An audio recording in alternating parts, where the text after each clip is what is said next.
నమస్కారం. నా పేరు శ్రీరామ్ శర్మ.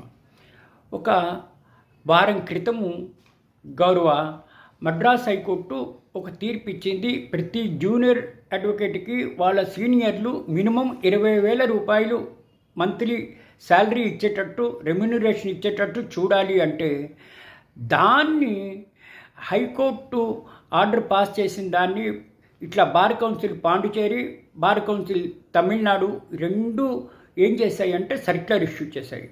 ఇట్లా హైకోర్టు ఈ విధంగా తీర్పిచ్చింది కాబట్టి మినిమం ఎవరైనా అడ్వకేట్లు జూనియర్ అడ్వకేట్లుగా నియమించుకుంటే వాళ్ళు మినిమం 20,000 రూపాయలు నెలసరి రెమ్యునరేషన్ ఇవ్వవలసిందే అని చెప్పేసి ఈ విధంగా ఆదేశాలు ఇచ్చారు, సర్క్యులర్ ఇష్యూ చేశారు. దీనివల్ల తెలిసేదేంటి, ఇకపై ఏ జూనియర్లైనా సీనియర్ల దగ్గర నియమితం అయితే మినిమం 20,000 రూపాయలు నెలకి సదరు సీనియర్ ఇవ్వవలసిందే, లేకపోతే కష్టాలు అవుతాయి, జూనియర్ అడ్వకేట్లు బతకలేకపోతున్నారు. ఇట్లా మద్రాస్ హైకోర్టు ఇచ్చిన తీర్పును ఆదర్శంగా తీసుకుని బార్ కౌన్సిల్ ఈ విధంగా సర్క్యులర్ ఇష్యూ చేయడం జరిగింది.